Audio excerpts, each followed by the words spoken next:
जय श्री हरि। आज हम सुनेंगे पुरुषोत्तम मास महात्म्य कथा अध्याय 10वें की। राधे राधे। जय श्री हरि।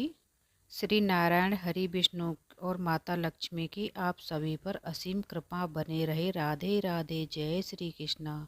नारद जी बोले, हे तपोनिधे परम क्रोधी दुर्वासा मुनि के विचार करके इस कन्या से क्या उपदेश दिया, सो आप मुझसे कहिए।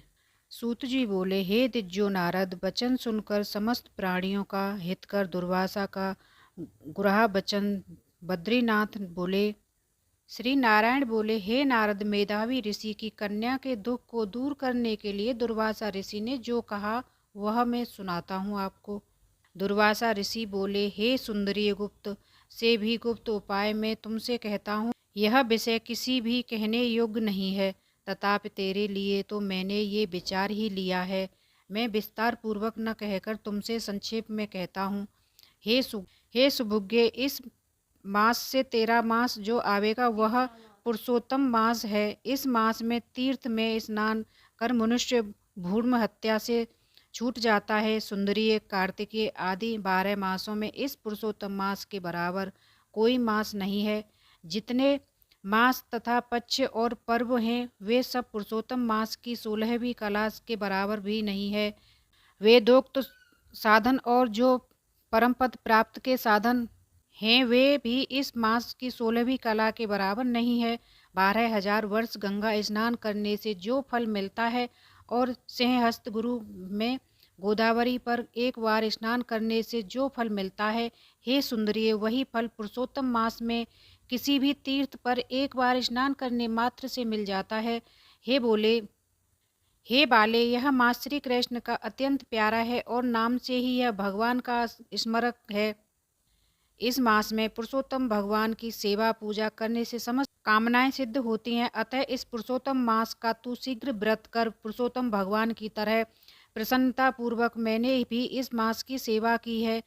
एक समय क्रोध में मैंने अम्बरीश राजा को भस्म करने के लिए अर्थात अर्थकृत्या भेजी थी। सो हे बाले, तब हरि ने जलता हुआ सुदर्शन चक्र मुझको ही भस्म करने के लिए उसी समय मेरे पास भेजा। तब पुरुषोत्तम मास के प्रभाव से ही यह चक्र हट गया।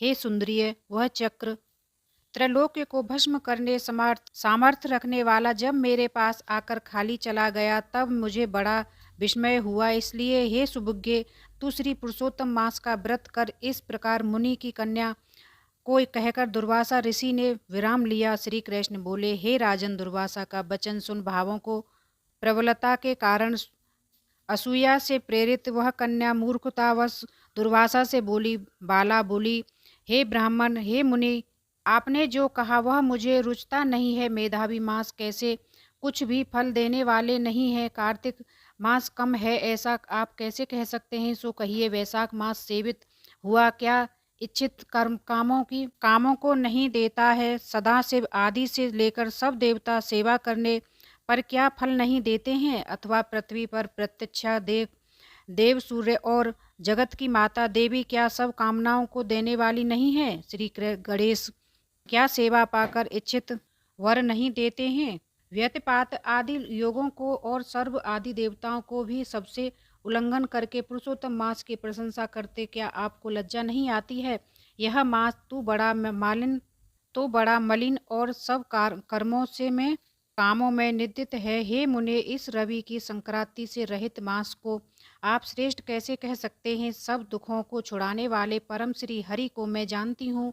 हे देव, दिन रात श्री हरि का चिंतन करती मैं जानकी पति राम और पार्वती पति शंकर के सिवाय और किसी को नहीं देखती हूँ। हे विपेंद्र, अन्य कोई भी देवता ऐसा नहीं है जो मेरे इस दुख को दूर कर सके।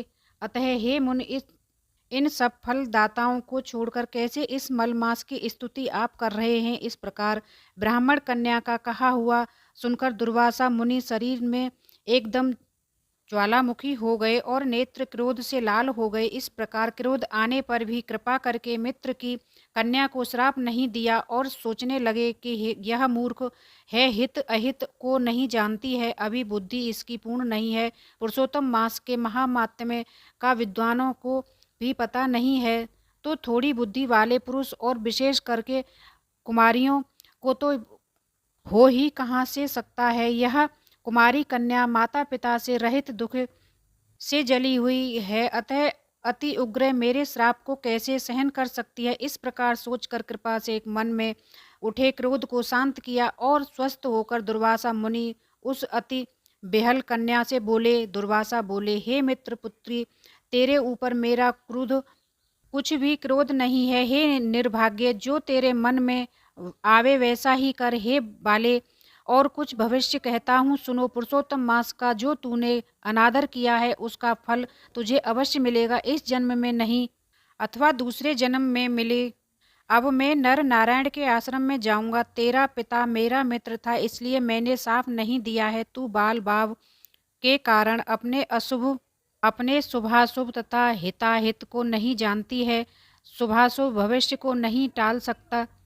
अच्छा, हमारा बहुत समय व्यतीत हो गया, अब हम जाते हैं, तेरा कल्याण हो। श्री कृष्ण बोले। ऐसा कहकर महाक्रोधी दुर्वासा मुनि शीघ्र चले गए।